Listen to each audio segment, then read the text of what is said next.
Class 6 chapter 12। इसमें है कबीर के दोहे। मनीषी संत व भक्त कवियों के जीवन जगत और परमात्मा के संबंध में अनेक उद्गार व्यक्त किए हैं, जिनके वचनों में सरलता और गहराई है।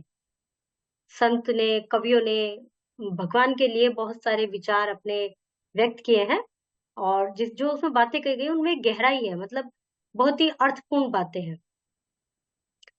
1455 गए एक ठाट भये, 1455 गए चंद्रवार एक ठाट भये, जेठ सुदी बरसाइत को पूर्णमासी प्रकट भये। 1455 1455 में चंद्रवार, सोमवार, जैसे हम कहते हैं ना मंडे ट्यूसडे वेंसडे, हिंदी में सोमवार मंगलवार बुधवार। उसके अलावा एक हिंदी के महीने होते हैं, जैसे हमने बोला जनवरी, तो उन महीनों में अलग होता है जनवरी का। उनका जो हमारा नया साल 1 जनवरी जनवरी से शुरू होता है, उसमें नया साल अप्रैल से शुरू होता है, जब नवरात्रे आते हैं। तो ऐसे ही उसमें दूसरे वाले जो हिंदी के महीने हैं, हिंदी के दिन है, उसमें सोमवार को चंद्रवार कहा गया है।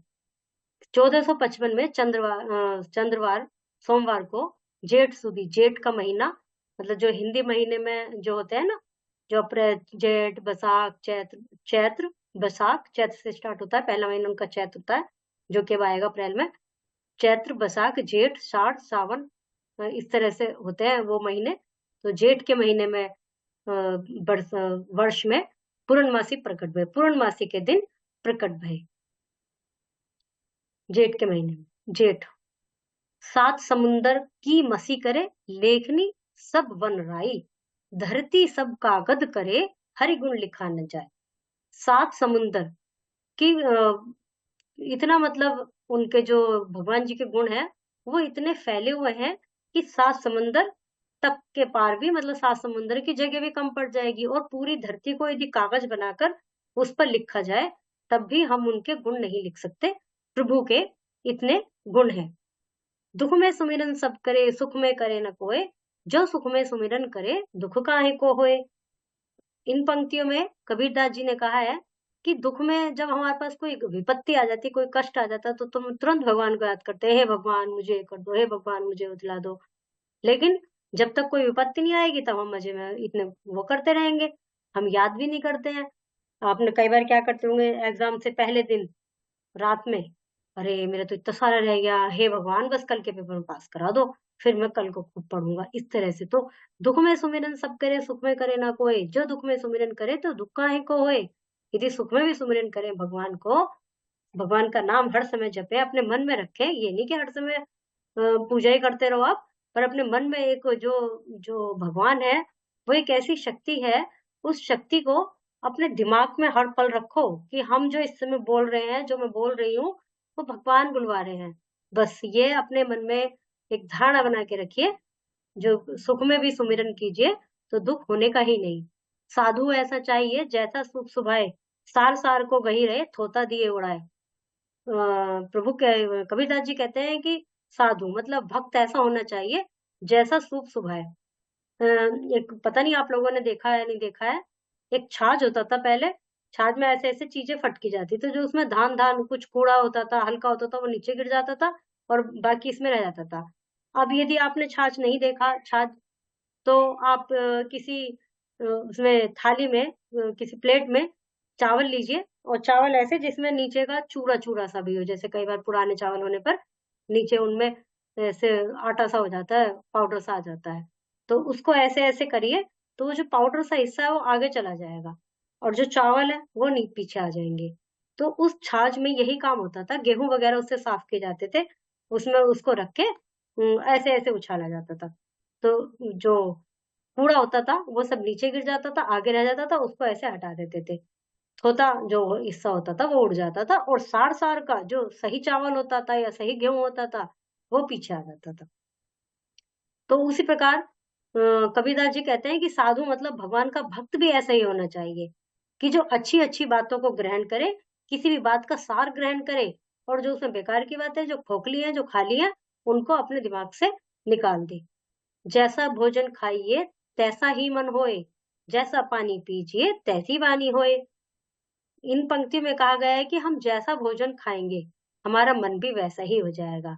जैसा पानी पीजिए, जैसा पानी से तात्पर्य यह है कि सब जगह की क्या मतलब थोड़ा-थोड़ा दूर पे जो भाषा का जो बोलने का लहज़ा होता है, वो थोड़ा अलग होता है। तो उसका मतलब ये है कि जहाँ रह रहे हो, वहाँ का पानी पी रहे हो, वहाँ का अन्न खा रहे हो, तो तुम्हारी भाषा भी बदल जाएगी। जैसे पंजाब में वो तो पंजाबी भाषा हो गई, लेकिन कुछ अलग तरह की भाषा बोलते हैं, थोड़ा गाँव की तरफ चले जाइए, उनके अलग बोलने का लहज़ा होता है। थोड़ा पढ़े-लिखे एजुकेटेड लोग होते हैं, उनका बोलने का अलग लहज़ा होता है। हरियाणवी भाषा का हम उदाहरण ले सकते हैं, जो हरियाणा की साइड रहते हैं। अभी एक शो भी आ रहा है आजकल, उसमें उनकी बोलते तो वो हिंदी है, लेकिन कुछ हिंदी के शब्द ही अलग तरह से बोले जाते हैं। तो जैसा भी जिस जगह में रह रहे हैं, जिस जगह का पानी पी रहे हैं, वाणी वैसी ही हो जाती है। गुरु गोविंद दो खड़े काके लागू पाए, बलिहारी गुरु आपने गोविंदियो बताए। इसमें कहा गया है कि गुरु मतलब टीचर और गोविंद भगवान दोनों खड़े हैं। मैं क्या पहले किसके पैर छूऊं? तो उन्होंने कहा मैं पहले गुरु के पैर छूऊंगा। क्यों? भगवान तो गुरु से ही बड़े हैं। भाई भगवान तो सबसे बड़े हैं, भगवान ने तो गुरु को बनाया है। तो कहना ये है कि मैं पहले गुरु के पैर छूऊंगा, क्योंकि गुरु ने ही मुझे भगवान तक पहुंचने का रास्ता बताया है। गुरु ने ही मुझे भगवान के लिए मार्गदर्शन किया है।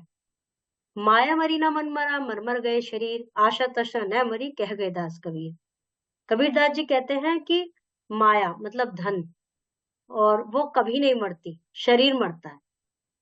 जो इच्छाएं हैं, आशा तृष्णा, इच्छाएं नहीं मरती, कह गए दास कबीर। उसी प्रकार जिस प्रकार जो आत्मा होती है, वो नहीं मरती, शरीर मरता है। आत्मा तो रूप बदलती है। कई बार आपने सुना भी होगा, आपने शायद महाभारत देखी हो, तो उसमें कृष्ण जी यही कहते हैं कि ये तो सब कुछ वो कहते हैं कि भाई मैं अपने पिताजी के वो चाचा दादा इन सब से कैसे युद्ध करूं। तो उस समय उन्होंने यही कहा था कि ये कुछ नहीं है, ये सब पुतले हैं। जो आत्मा है वो तो अपना रूप बदल लेगी, ये जो शरीर का पुतला है मर जाने दो। भाई तुम्हारे भीष्म पितामह को तुम मारो, तीर चलाओ, कोई बात नहीं, भीष्म पिता ही तो मरेंगे, उनका शरीर मरेगा, उनके अंदर की आत्मा नहीं मरेगी। तो जो माया है, आत्मा, वो कभी नहीं मरती, शरीर मरता है। आशा तृष्णा, इच्छाएं कभी खत्म नहीं होती, कबीरदास जी कहते हैं। रात गवाई सोए के, दिवस गवाया खाए, हीरा जन्म अनमोल था, कोड़ी बदले जाए। कबीरदास जी कहते हैं रात तो सो सो के गवा दी, दिन भर खाते रहे, हीरे के समान ये जन्म था, जिसको तुमने वेस्ट कर दिया, बेकार कर दिया। मूर्ख को समझावते ज्ञान गठी का जाए, कोयला होए ना उजला, सो मन साबुन लाए। किसी मूर्ख को समझाने में अपनी एनर्जी, अपना ज्ञान, हालांकि विद्या ऐसा धन है जितना दे उतना ज्यादा बढ़ता है, लेकिन बात चल रही है यहाँ पर विद्या की नहीं, ज्ञान की। अपने किसी मूर्ख को समझाने के लिए अपनी एनर्जी, अपना ज्ञान वेस्ट करने, व्यर्थ करने से कोई फायदा नहीं होता। जिस प्रकार कोयले को कितना ही साबुन लगा लगा के धो लो, किंतु वो काला ही रहेगा। दया सभी पर कीजिए, तू क्यों निर्दय होए, जाकी बुद्धि ब्रह्म में, सो क्या खूनी होए। कबीरदास जी कहता है सभी पर दया करो, किसी के लिए भी निर्दय मत बनो। जिसकी ब्रह्म में बुद्धि है, जिसका मन भगवान में लग चुका है, वो तो खूनी हो ही नहीं सकता, वो तो निर्दय हो ही नहीं सकता। इनको पूरा करना है। ससंद्रम भावार्थ लिखे, संदर्भ भावार्थ में ये लिखेंगे। प्रस्तुत पंक्तियां हमारी पाठ्य पुस्तक अनुभूति के पाठ 12 से ली गई है, जिसमें कबीरदास जी के दोहे हैं, कबीरदास जी के दोहे हैं।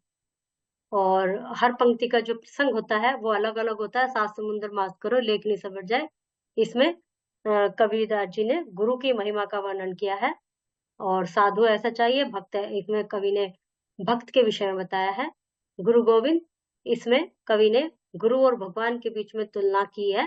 तो इस तरह से प्रसंग सबका अलग अलग होगा, संदर्भ एक ही होगा। उन पंक्तियों को लिखे जिनके भाव यहाँ लिखे हैं, क्या आप ऊपर से लिख के देख के लिखेंगे। इनसे वाक्य बनाने हैं, शब्दों को शुद्ध रूप में लिखना है। Okay, chapter is completed.